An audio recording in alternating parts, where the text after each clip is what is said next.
High up in the Serra da Cabrera roam the Garrano. They've been part of this country's history since Roman times. And until 30 years ago, there were still tens of thousands of them treading the Portuguese hills, before their numbers began to decline to just 350 mares. That left them at risk of disappearing completely, until now, because this ancient breed have become modern-day sappers, protecting a landscape that's almost as endangered as they are.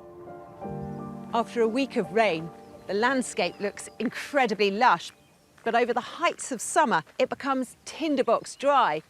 And with so much vegetation around, you can see how quickly any fire up here would spread. And while these horses may not look like modern firefighters, they manage to munch through 7 tons of vegetation every day, undergrowth that becomes a deadly fuel when wildfire season hits. And that's why the state's biggest electrical infrastructure company is protecting its power lines by paying for the Garrano to graze beneath them. We have 10,000 kilometers of lines, and the lines, 60% of those lines are in forest areas. Thousands of football pitches of areas that we have to clean every year. So as fires don't get to the lines, and also for firefighters to go up and down the land and go to fight the fires, and to prevent fires from going from one side to the other. And we always waiting when summer arrives. We're always waiting to see where the fire is going to break, because it's going to break. And that's exactly what happened to Portugal in 2017, on a scale that left the whole country in shock.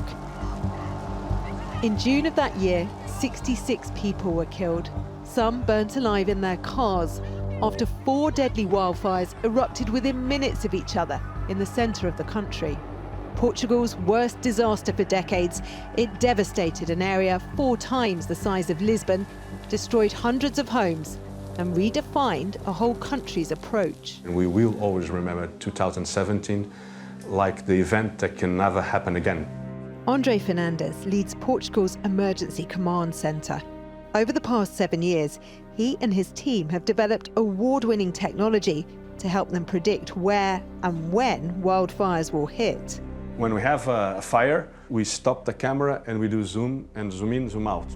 From here, he can deploy firefighters not just from Portugal, but from countries like Latvia and Finland, thanks to the EU rescue programme set up in the wake of 2017. We can request assistance, or we can deliver assistance if another member state or participant state of that mechanism requests for assistance. 2017 was not just for Portugal, was a wake-up for Europe. How well prepared is Portugal now? Do you know that you'll be able to stop another 2017 fire? I like to say that we are better prepared, but what 2017 told us is that Mother Nature really can sometimes trick you. 3 hours drive north of the command centre. That means they practice religiously for anything Mother Nature might throw at them. And everything is geared to reacting flawlessly within the crucial 90-minute window after a fire first ignites. This is just a practice, but when the real sirens sound, this is a team of sappers who take to the skies to make sure they are the first on the ground, arriving even before the firefighters to clear anything that might cause the fire to spread further. Alongside the sappers are firefighting attack groups, now pre-positioned across the country in the most high-risk areas.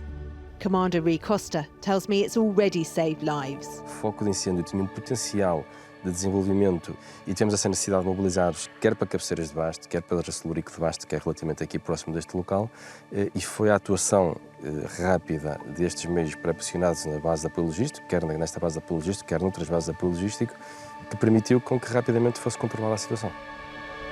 In fact, Portugal has doubled its spending on wildfires since 2017, prioritising prevention like never before. But it's the thousands of volunteers who still account for most of Portugal's firefighters who put their lives on the line. What's it like when it's the most dangerous months? It's a bit, it's rough, but it's exciting at the same time. It's more stressful time, I'm always thinking when I'm gonna get up in the fire, how I'm going to, because I'm new here, so I'm a little bit scared to do this, but it's also exciting. And no matter what the situation is, what is the call, I'm always happy to help.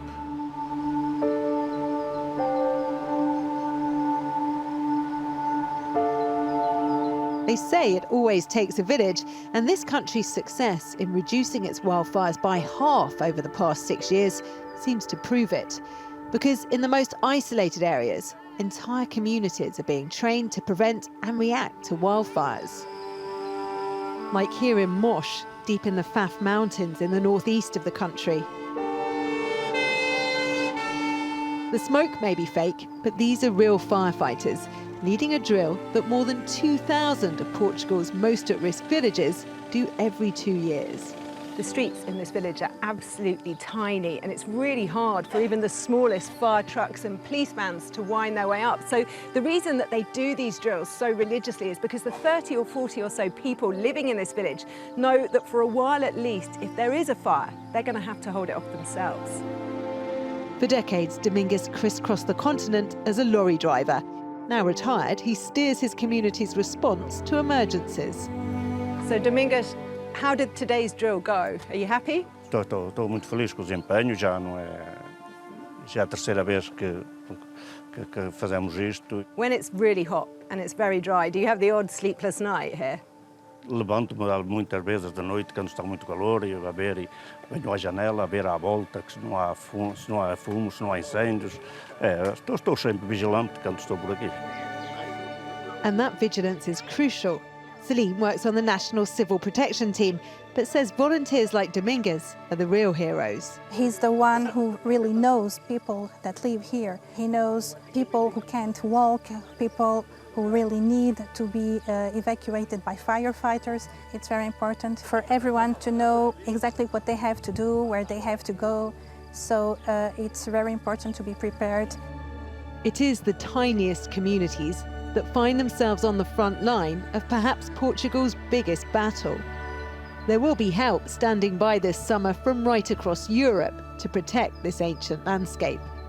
But by combining ancient breeds with modern partnerships and methods, Portugal has become a pioneer in fire suppression, delighting Jose back in the Serra da Cabrera, who spent a lifetime trying to protect the Garrano. Os porcos, etc. Portanto, defendemos estas raças e entendemos que devemos defendê-las não só por ser património genético, que é importante, mas principalmente porque são úteis à nossa população.